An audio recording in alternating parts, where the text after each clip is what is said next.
Hi everybody, this is Christine from A Naturally Balanced Dog. I hope you're having a great day today. Thank you for joining me. Today I am going to talk about what foods to feed dogs in the spring.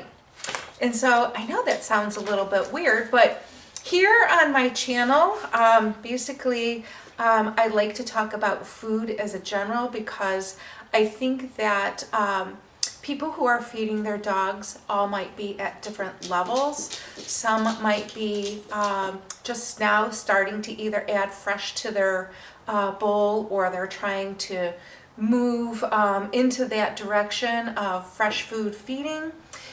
You might follow the prey module or a barf module, or some of you are feeding 80-10-10. And so there are so many different variations, and I think that it's up to the individual person to decide how it is that they're going to feed their dog, and I respect anybody who is making an effort and following things that they have researched or what they feel comfortable with. So anyways, I just kind of wanted to say that this might be a little bit strange to what you're currently doing. And so what we're going to be talking about here is traditional Chinese medicine.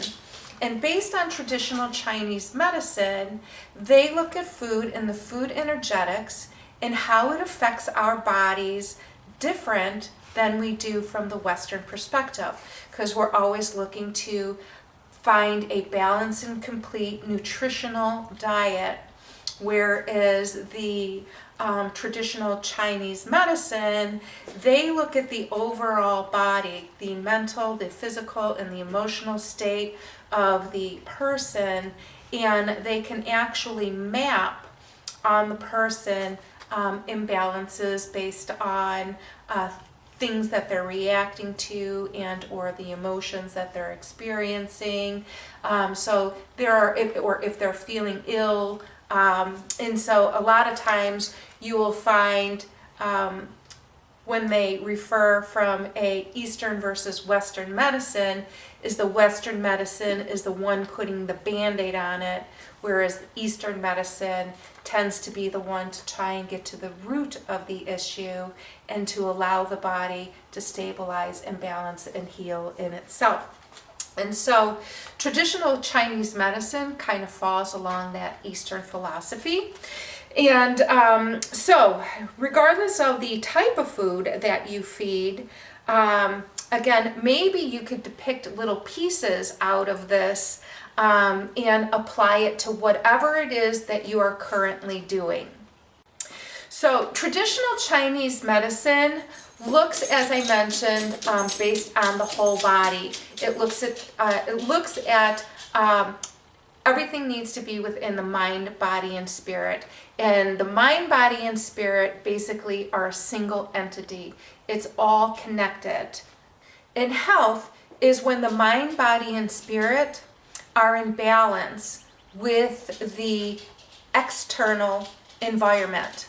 In fact, you might recognize the yin and yang symbol, which is a circle, and half of that circle is black and it has a white dot in it, and then the other half of the circle is white with a black dot in it. And so in traditional Chinese medicine, everything is about balancing the polar opposites and keeping them from overtaking and becoming excessive and or deficient in some areas that may cause health issues. And so it's constantly in flux, and it's always trying to balance itself. And so examples of that would be basically, if you, in the way that the yin and yang was explained to me, made sense. So maybe this will make sense to you as well. So the yin and yang being half black with a white dot, and the white with a black dot, and why actually that symbol, what it meant. And so how it was explained to me is, even during extremes, you still have the polar opposites trying to create balance. So for example, yang, which is the black half of the symbol with the white dot, has to do with heat. And so did you ever experience where you got a cold and you came down with a fever, and maybe it was a higher fever, and your body just started to shake because it's freezing? That even if your body is heated by the fever, internally your body is creating that cold, and you're shivering and you're shaking. So even in that extreme, you still have the polarities which are trying to come into balance. And the same is true with the cold and heat. And so, and I can remember when I was a kid, this happened to me. Did you ever go outside in the middle of the winter? And obviously it depends on what state and what area you live in. But here in Chicago, sometimes those dang winters can get pretty cold. And so, maybe you're out shoveling or, out with the kids playing on your sleds. And that's what happened to me is we were on a hill and we were playing on the sleds, and I had some really crummy gloves on. And we were out there and my fingers were so cold. I remember going home and trying to warm, my fingers up.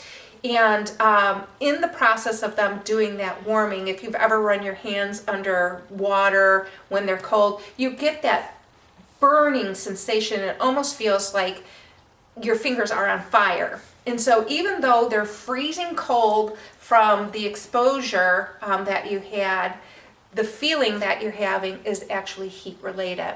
And so that's kind of that yin and yang, polar opposites. Even in extremes, there's always a spark of the other trying to bring that into balance.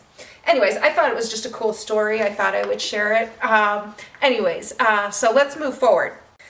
And so anyways, as I mentioned, the body is constantly trying to bring energies into balance. So as I mentioned, the body is always trying to bring itself into balance. And this is done through what we call chi. And chi is an energy that moves through the meridian channel. And so there are different forms of chi. There's, I think people are familiar with that word, meaning energy. And then you have, you have source chi, you have protective chi, you have lung chi. And so there are different forms of chi. So when the chi is out of balance, we become in a state of disharmony. And this is where disease begins. So disease begins from a Chinese philosophy, usually with stuck energy in the body, and that energy can even be an emotion. And so it's really important for us to get rid of and get our emotions under, because do you ever have something that was so agitating that it just festered, and then the next thing you know that you have digestive upset or heartburn or something of that nature? And so that's stuck energy in the body that's coming out in a physical form.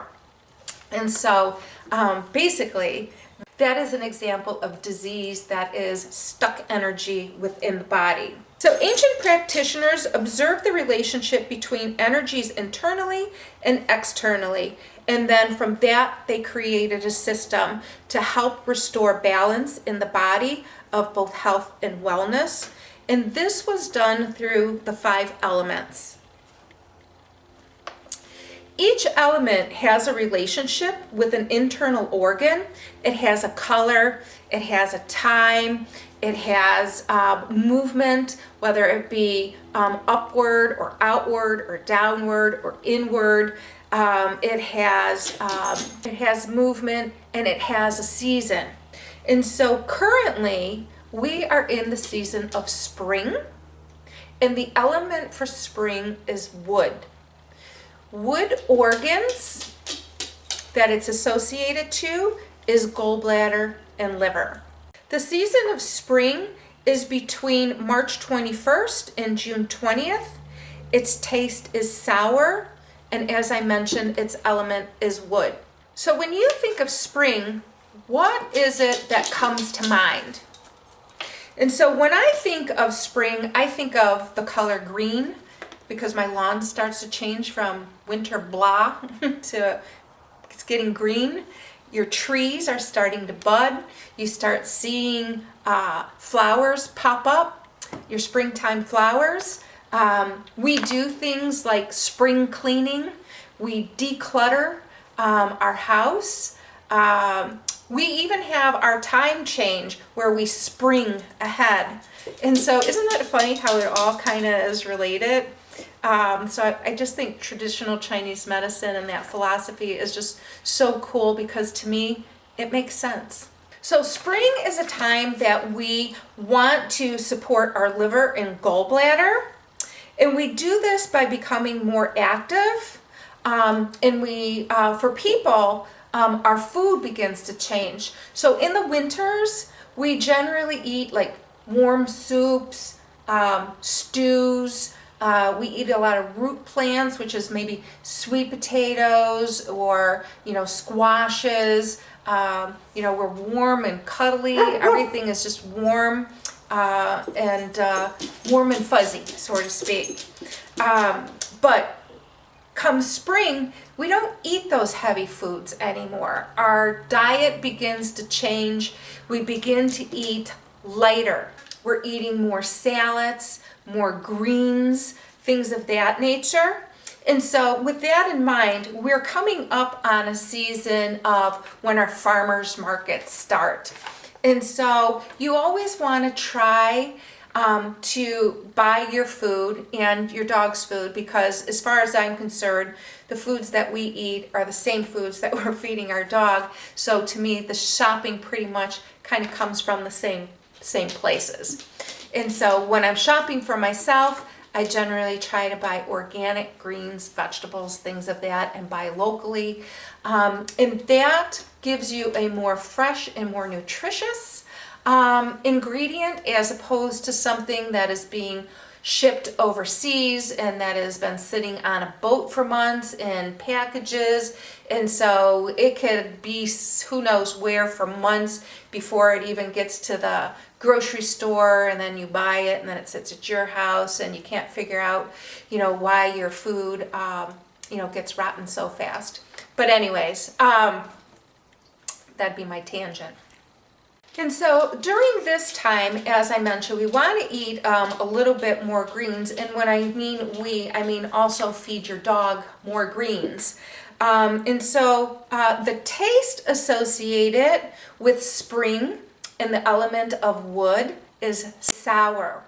And so as I said, our organ system is liver and gallbladder.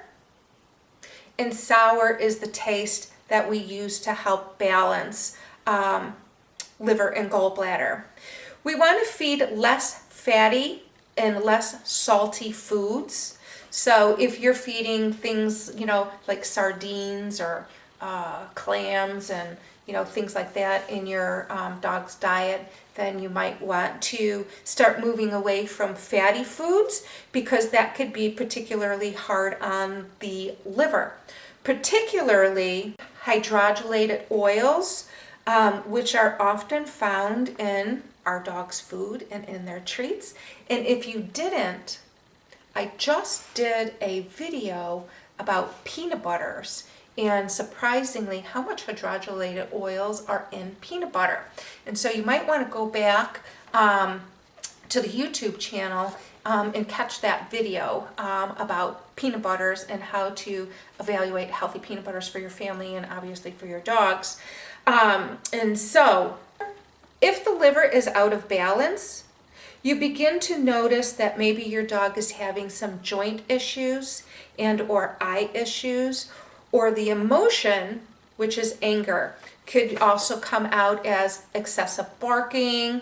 Maybe they become chewers and chewing on things they didn't used to do. Maybe they become very nervous. And so those are indicators of an imbalanced liver based on the emotion that is creating a physical behavior. So it's all related, right? So what we want to do is continue to nourish our dog by feeding them spinaches, sprouts, dark leafy greens, asparagus, water chestnuts, and you could add herbs such as milk thistle and dandelion. We just talked a couple of weeks ago about detoxing your dog. Spring is the time to do your detox. So again, referring back to another video, again, you can get that onto YouTube.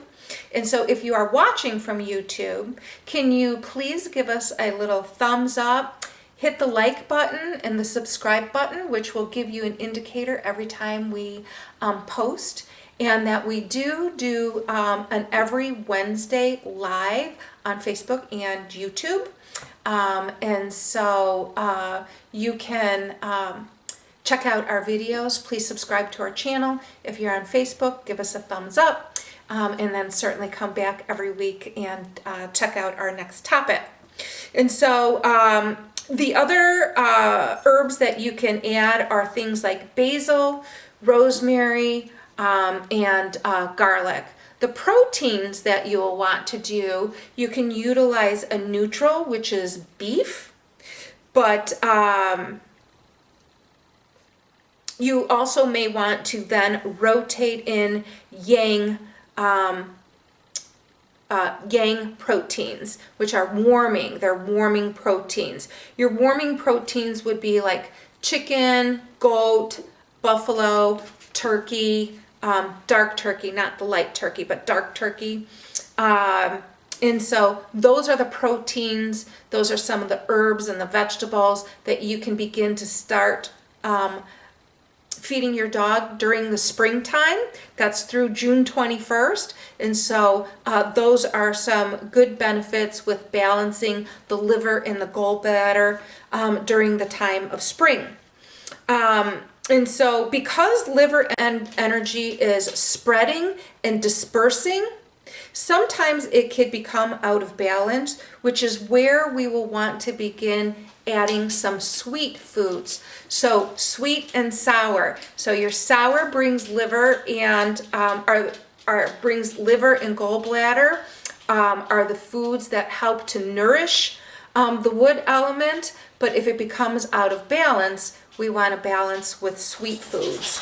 And so if you're noticing your dog out of balance, then you could start adding things like yams and or baby carrots or baby beets. An overactive liver will cause digestive upsets. And I was once told by a veterinarian who practiced traditional Chinese medicine is that during the spring is where she noticed most growths on dogs, whether tumors that would get larger and or tumors would appear, or skin tags, or some kind of growth that is happening, because spring is upward and outward movement. And so I thought that that was kind of an interesting comment that she shared with me. And so if you've missed out on the show about detoxifying your dog that we did a couple weeks ago, you're going to want to go back and take a look at that, because we talk about ways to help detoxify your dog during the season of spring. So it's the time to get rid of all the sluggish winter stuff. We want to kind of dump all that. We're going to start changing the diet to help nourish the liver and the gallbladder. We talked about how you can balance if liver becomes out of balance. I like to try and switch into changing my dog's diets during the season. Again, a lot of times, because I am a fresh feeder, that although I don't eat meat, so I get meat for the dogs, but whatever vegetables and things that I tend to be buying in that part of the season are things that I will share with my dogs. And so anyways, I hope this was a lot of fun for you. I certainly appreciate it. And we'll be talking to you soon.